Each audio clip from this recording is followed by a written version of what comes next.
దేవునికి స్తోత్రం కలుగునుగాక. క్రీస్తునందు ప్రియమైన యేసుతో ఏకాంత సమయము అనే అనుదిన ధ్యాన కార్యక్రమ వీక్షకులందరికీ ప్రభువైన యేసుక్రీస్తు నామం పేరిట విజన్ క్యూటీ ఫెలోషిప్ తరపున ప్రత్యేక శుభాలు వందనాలు తెలియజేస్తూ నేటి ధ్యాన కార్యక్రమానికి మిమ్మల్ని ప్రేమతో ఆహ్వానిస్తున్నాను. ప్రియులారా, నేటి ధ్యానం కొరకు ఏర్పాటు చేయబడిన పరిశుద్ధ లేఖన భాగము ద్వితీయోపదేశ కాండము 23వ అధ్యాయము 19వ వచనము నుండి 24వ అధ్యాయము 9వ వచనం వరకు. ఈరోజు కాస్త పెద్ద లేఖన భాగం కనుక ప్రియులారా, సమయానుకూలంగా నేను మీ నిమిత్తమై ద్వితీయోపదేశ కాండం 23వ అధ్యాయము 19 నుండి 25 వరకు చదివి వినిపిస్తాను. మీరు పూర్తి లేఖన భాగాన్ని చదివి ధ్యానం చేయవలసిన మీ ప్రభు పేరిట మనవి చేస్తూ ధ్యాన భాగంలోకి వెళదాం. నీవు వెండినే కానీ ఆహార ద్రవ్యమునే కానీ వడ్డీకి వేయబడు దేనిని నీ సహోదరుడు వడ్డీకి ఇవ్వకూడదు.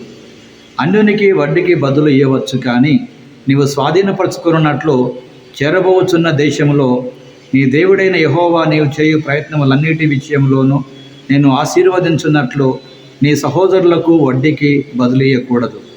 నీవు నీ దేవుడైన యెహోవాకు మొక్కుకొనిన తరువాత ఆ మొక్కుబడి చెల్లించుటకు తడవు చేయకూడదు.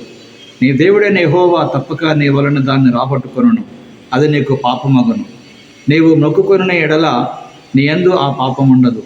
నీ పెదవుల నుండి బయలుదేరు మాటలు నెరవేర్చుకొని నీ దేవుడైన యెహోవాకు మొక్కుకొనిన ప్రకారము నీవు నీ నోటి పలికినట్లు స్వేచ్ఛార్పణలు అర్పింపవలెను. నీవు నీ పొరుగువాడిని ద్రాక్ష తోటకు వచ్చినప్పుడు నీ ఇష్ట ప్రకారము నీకు చాలినంత వరకు ద్రాక్ష పండ్లు తినవచ్చును, కానీ నీ పాత్రలో దాన్ని వేసుకొనకూడదు. నీ పొరుగువాని పంట చేనికి వచ్చినప్పుడు నీ చేతిలో వెన్నులు తుంచుకొనవచ్చు, కానీ నీ పొరుగువాని పంట చేను మీద కొడవలి వేయకూడదు. చదువుబడిన లేఖన భాగమును దేవుడు నేటి మన ధ్యానం కొరకు దీవించి ఆశీర్వదించునుగాక. ప్రియులారా, నేటి ధ్యాన భాగము చదివిన తర్వాత దీని కొరకు ఏర్పాటు చేసినటువంటి ప్రధాన అంశము బలహీనుల పట్ల శ్రద్ధ వహించుట. బలహీనుల పట్ల శ్రద్ధ వహించుట, కేరింగ్ ఫర్ ద వీక్ అనే ఈ అంశమును ఆధారం చేసుకొని నేటి పాఠ్యభాగం యొక్క సారాంశాన్ని జాగ్రత్తగా మనం పరిశీలించినట్లయితే, బలహీనుల పట్ల శ్రద్ధ మరియు అవగాహన చూపడం ద్వారా దేవుని రాజ్యములో ఒక సమాజము తనను తాను నిలబెట్టుకుంటుంది మరియు అది అభివృద్ధి చెందుతుంది. నేటి పాఠ్యభాగం సమాజంలోని బలహీనమైన సభ్యుల పట్ల శ్రద్ధ వహించడానికి సంబంధించిన ఒక నిర్దిష్ట నియమావళిని గమనిస్తున్నాం ప్రియులారా. కాబట్టి ఇశ్రాయేలు సమాజంలో ప్రజలు వడ్డీని పొందకుండానే డబ్బును అప్పుగా ఇవ్వాల్సి వచ్చేది.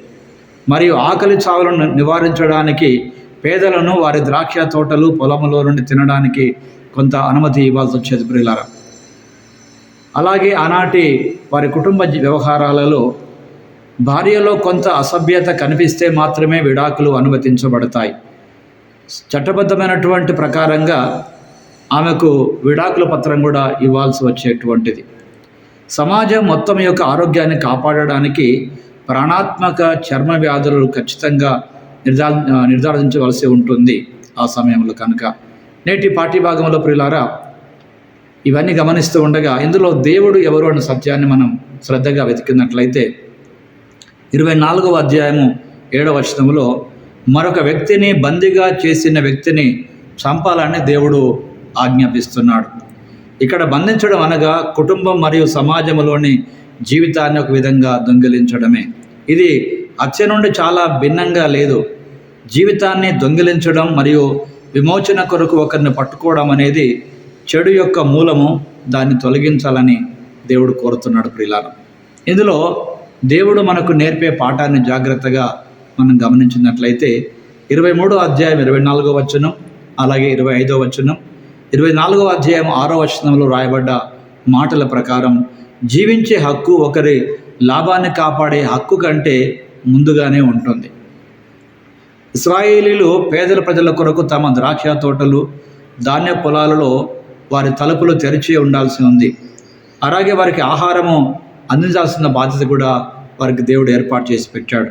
అంతేకాకుండా మరో వ్యక్తి యొక్క జీవనోపాధిని బెదిరించే విధంగా తిరగటి రాయిని ఉపయోగించేందుకు వారికి అనుమతి లేదు ప్రియులారా. కనుక నేటి పాఠ్యభాగం ద్వారా మన జీవితానికి అన్వయింపుగా మనకున్న వస్తువులన్నీ దేవుడు మనకిచ్చిన బహుమానాలు. మనకున్న దానిలో కొంత భాగము తప్పకుండా పేదలకు దక్కాల్సి ఉంది, పేదలకు దక్కాలని దేవుని నిర్ణయంగా చూస్తున్నాం ప్రియులారా. కనుక నేటి పాఠ్య భాగం ద్వారా మన జీవితానికి అన్వయింపుగా సామెత గ్రంథంలో ఒక చక్కని మాటను మనం చూస్తాం ప్రియులారా. పేదలను కనికరించేవాడు యెహోవాకు అప్పిచ్చేటువంటి వాడు. కనుక బలహీనుల పట్ల శ్రద్ధ వహించడం అనేది ప్రియులారా దేవుని ఏర్పాటులో ఒక భాగంగా నేటి పాఠ్య భాగంలో నుండి మనం గమనిస్తున్నాం ప్రియులారా.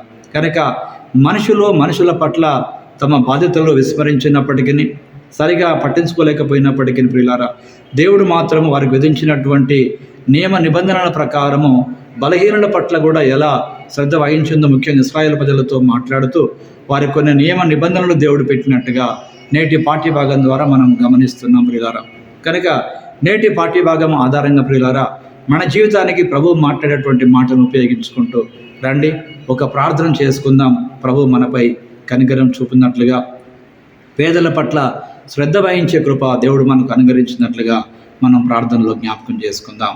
ప్రభువా, నేను నా పొరుగు వారిని పూర్తిగా ప్రేమించేలా, నిన్ను పూర్తిగా విశ్వసించడానికి నాకు సహాయం చేయండి.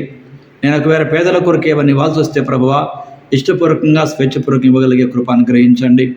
ఒకప్పుడు మేము అవసరంలో ఉన్నప్పుడు మా అవసరం తీర్చిన దేవుడు ప్రభువా, కనుక ఇతరులు కూడా కష్టకాలంలో ఉన్నప్పుడు వారి అవసరంలో కొంతైనా తీర్చగలిగేటువంటి కృప మాకు ప్రసాదింప చేయమని మీ వాక్యం ద్వారా మా అనుదినం మాతో మాట్లాడుతూ బలపరుస్తున్న మీ మాటల కొరకే స్తోత్రం చెల్లిస్తూ మా ప్రియ ప్రభు అయిన క్రీస్తు యేసు పేరట ప్రార్థిస్తున్నాం పరమ తండ్రి.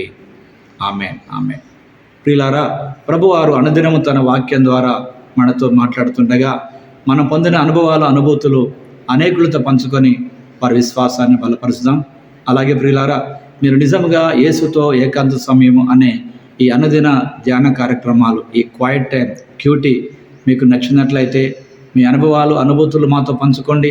మేము సంతోషిస్తాం, ప్రభువును స్తుతిస్తాం ప్రియులారా. కనుక నేటి పాఠ్యభాగం ద్వారా ప్రభు మనకు నేర్పిస్తుండగా ఈ పాఠములో బలహీనుల పట్ల శ్రద్ధ వహించేటువంటి కృప దేవుడు మనకు ప్రసాదించాలని ఆశపడుతున్నాం ప్రియులారా. కనుక అనుదిన ధ్యానాలు ప్రియులారా నిజంగా మీకు ఉపయోగకరంగా ఉన్నట్లయితే అనేకులకు యేసుతో ఏకాంత సమయము అనే ఈ ధ్యాన కార్యక్రమాలు పరిచయం చేసి వారందరి ఆత్మీయ జీవిత అభివృద్ధికి మీరు కూడా దోహదపడాలని ఆశిస్తున్నాం ప్రియులారా. ఇంతవరకు సమయం తీసుకొని కార్యక్రమాన్ని వీక్షించిన మీకు మరొకసారి ప్రభు పేరట ప్రత్యేక వందనాలు తెలియజేస్తూ, ఈ కార్యక్రమం మీకు నచ్చినట్లయితే తప్పకుండా లైక్ చేయండి, అనేకులకు ఉపయోగకరంగా ఉన్నట్లుగా షేర్ చేయండి, భవిష్యత్ కాల ఉపయోగకరం కొరకు సబ్స్క్రైబ్ చేయండి. ఒకరు సబ్స్క్రైబ్ చేసుకున్నట్లయితే ప్రియులారా ఇంకా ఎవరు సబ్స్క్రైబ్ చేసుకోలేకపోయారో మన సహోదరులు వారితో కూడా మీరు మాట్లాడి వారిని బలపరిచి ఈ మంచి కార్యం పట్ల మీ వంతు సహాయ సహకారం అందించవలసిందిగా మీకు ప్రభు పేరిట మనవి చేస్తున్నాం. కనుక బలహీనుల పట్ల శ్రద్ధ వహించేటువంటి కృప దేవుడు మనకు ప్రసాదించినట్లుగా నేటి వాక్య భాగం ద్వారా మాట్లాడుతున్న దేవునికి స్తోత్రం చెల్లిస్తాం. అలాంటి కృప దేవుడు మనందరికీ సమృద్ధిగా దయచేయునుగాక. Thank you. God bless you all.